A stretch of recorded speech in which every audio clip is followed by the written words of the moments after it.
ऐसा हुआ कि मेरे जिम में, जिस जिम में मैं जाती हूँ, वहाँ पर काफ़ी सारी लड़कियाँ आंटियाँ वगैरह आती हैं, बिल्कुल मतलब इलीट क्लासेस। जाहिर सी बात है, आपको पता है कि डीएचए और फिर एक बहुत ही मतलब महंगा जिम, तो उसमें फिर कोई आम इंसान तो आएगा नहीं। खैर, तो उसमें ना एक मेरी जिम में एक सहेली बनी। पहले कस्टमर थी और फिर सहेली बन गई। मैंने आपको जैसे कि बताया था, ऐसे तो मैं किसी से बात नहीं करती हूँ। मैं तो जैसे ज़ाहिर है, कोई मेरा अगर कस्टमर बने तो फिर इंसान थोड़ी बहुत बातचीत भी हो जाती है।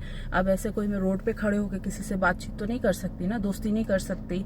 जैसे जब इंसान छोटा होता है तो मतलब ये होता है, पढ़ाई के दौरान क्लास फेलो वगैरह से फिर दोस्ती हो जाती है, और जब इंसान बड़ा होता है तो फिर जैसे कोलीग या कस्टमर वगैरह से फिर बातचीत होती है, फिर दोस्ती होती है।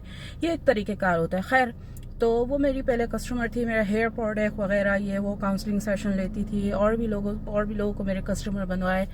तो फिर मुझे कहने लगी, यार तुम कहाँ थी? मैंने कहा मैं तो यहीं थी, लेकिन तुम कहाँ थी ना?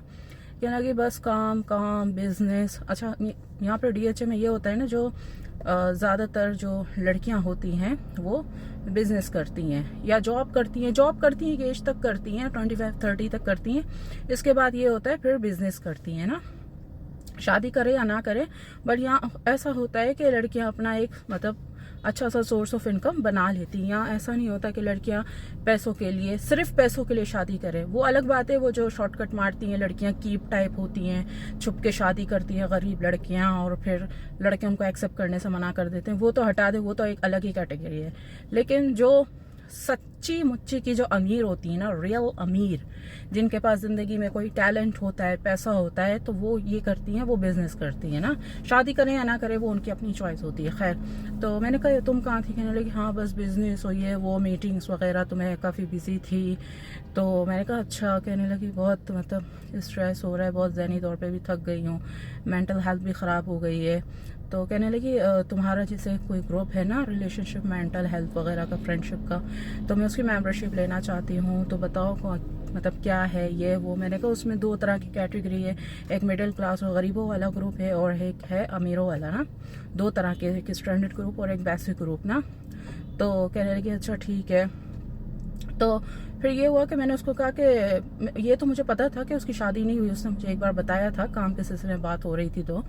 तो 42 की क्या कहते हैं, लड़की कहते हैं, आंटी कहते हैं, क्या बुढ़ी कहते हैं? अच्छा, डीएचए में ये है कि अगर कोई मतलब अमीर है ना, तो वो 42, 45, 48 की भी उसको लड़की कहते हैं, अगर डीएचए में कोई बिजनेस कर रही अमीर है। लेकिन अगर कोई मासी वासी है ना, तो फिर तो ये है कि वो तो 30 में ही उसको आंटी कहना शुरू कर देते ना, तो 25-30 में ही। मैंने पहले भी आपको बताया था कि ये कौन लड़की है, कौन आंटी है, कौन बुढ़ी है, ये क्लास के हिसाब से डिसाइड होता है। अब जैसे प्रियंका चोपड़ा अगर 42-45 की है, तो उसको गर्ल कहेंगे, क्योंकि उसकी क्लास अलग है। अगर ये 42-45 की गाँव गोट की होती तो नानी दादी होती। तो ये एक मैंने प्रैक्टिकल मिसाल दी है। तो खैर, वो जो 42 की जो लड़की है जो बिजनेस करती है, तो उसने रिसेंटली 2 करोड़ की फॉर्च्यूनर गाड़ी भी ली, मुझे उसने बताया भी। तो मैंने कहा अच्छा है भाई, बिजनेस अच्छा चल रहा है? कहने लगी हाँ, वो तुम कब गाड़ी ले रही हो दूसरी ना? तो मैंने कहा हाँ, मैं भी अब दूसरी बदल लूंगी गाड़ी, अपने लिए, दिखाने के लिए नहीं। यहाँ ये होता है ना कि लड़कियां कमाती हैं, खुद अपने पे ही खर्च कर लेती हैं। यहाँ ये नहीं होता अम्मा को पालना है, अब्बा को पालना है, चाचे को पालना है, फूफी को पालना है। यहाँ लड़कियां ये होती है कि 5-10, यहाँ पर 5-10 लाख कमाना तो आम बात है।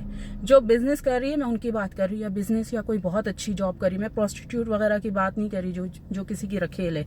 5-10 लाख कमाना तो यहाँ पर आम सी बात है। लड़कियां अपने ऊपर ही खर्च कर लेती है, घूमने फिरने में, कपड़ों पे, गाड़ी का फ्यूल, ये वो, तो ना रेस्टोरेंट्स वगैरह में। तो उसने 2 करोड़ की गाड़ी ली। मैंने कहा भाई अच्छा है भाई, 2 करोड़ की तुमने गाड़ी ले ली।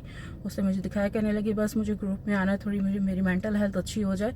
तो मैंने उससे कहा भाई रिश्ता ग्रुप में आ जाओ, तुम्हारी शादी भी हो जाएगी। कहने लगी नहीं, अभी तो मुझे ज़रा अपनी मेंटल हेल्थ के हवाले से जो है ना, मैं मतलब मेंबरशिप लूंगी, रात में बातें बातें करके फिर मैं सो जाऊंगी। इसी दौरान अगर मेरी अंडरस्टैंडिंग किसी के साथ अच्छी हो गई तो मैं शादी करूंगी।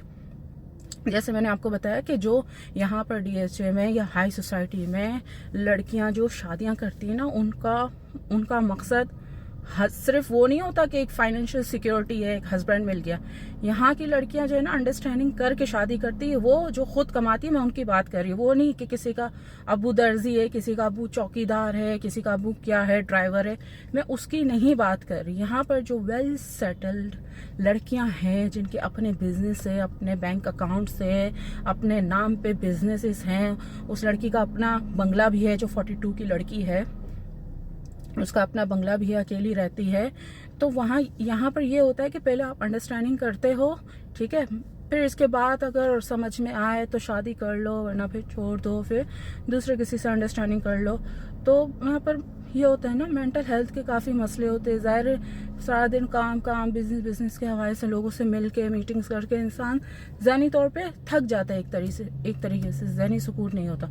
तो मैंने कहा ठीक है भाई, आ जाओ ग्रुप में, तो अपना मेंटल हेल्थ भी अच्छा करो, क्योंकि फिर यहाँ के लोगों को ये होता है सारा दिन काम करते हैं, फिर उनको रात में नींद भी नहीं आती, क्योंकि जाहिर सी बात है तन्हाई होती है। या वो लड़कियाँ एक होती हैं जो भुट्टो को फंसा के और किसी के घर में मतलब छुप के बीवी बन के रह रही होती हैं, वो भी काफ़ी डिप्रेस हो जाती हैं। जाहिर सी बात है हस्बैंड तो उनसे बात नहीं करते हैं, एक तरीके से उनको कीप रखा हुआ होता है, दुनिया के सामने लाते भी नहीं है, तो वो भी ज़हनी तौर पे यहाँ से ख़त्म हो जाती है। और जो सारा दिन बिजनेस करती हैं, उनकी ज़िंदगी में ये होता है ना कि वो अपनी ज़िंदगी में एक बॉयफ्रेंड नहीं बनाती, क्योंकि जो बॉयफ्रेंड होते हैं ना वो काफ़ी इरिटेट करते हैं, ये नहीं करो, वो नहीं करो, इससे बात नहीं करो, तुम मेरी हो, ये वो। तो वो पहले अंडरस्टैंडिंग करती हैं, रिलेशनशिप करती हैं, फ्रेंडशिप करती हैं। सबसे पहले तो ज़्यादातर लोग मेंटल हेल्थ के लिए ज्वाइन करते हैं, इसी के साथ साथ अगर अंडरस्टैंडिंग हो जाए तो ठीक है। तो ये है, ये मतलब हाई सोसाइटी का ये एक रूल है कि यहाँ पर जो सच्ची मुच्ची की अमीर लड़कियाँ हैं वो पैसों के लिए शादी नहीं करती, सिर्फ पैसों के लिए। उनके लिए बहुत सारी चीज़ें मायने रखती हैं, और एज तो उनकी नज़र में इतनी मायने नहीं रखती। अगर कोई 42-45 की है, यहाँ ये नहीं होता जल्दी जल्दी लड़की 25-30 साल की हो गई, चलो अब इसकी शादी करवा दो वरना तो कोई इससे करेगा नहीं। यहाँ ये नहीं है। यहाँ अगर कोई तैयार लड़की है ना, जो कमाना जानती है, उसकी 70 साल में भी शादी हो जाती है उस लड़की की। क्या? जो कमाना जानती है। क्योंकि जो बोझ होता है ना, बोझ कोई मर्द पसंद नहीं करता। बोझ जो औरत कमाना नहीं जानती हो, जो जिंदगी में अपना खर्चा खुद नहीं उठा सकती, उस औरत की आज के ज़माने में और ख़ासकर DHA में तो कोई अमीर उसकी इज्जत नहीं करता है।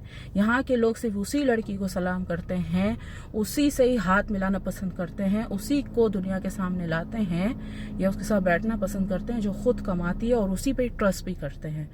तो मैंने उससे कहा चलो ठीक है, वैसे ही वो ज़िंदगी में इतना कमा रही थी, तो ज़ाहिर स्ट्रेस होता है, आप दिन रात मीटिंग्स करो और अपनी चीज़ जो भी उसका बिज़नेस है वो चीज़ वो बेच रही है, तो एक आसान थोड़ी होता अपना बिज़नेस चलाना।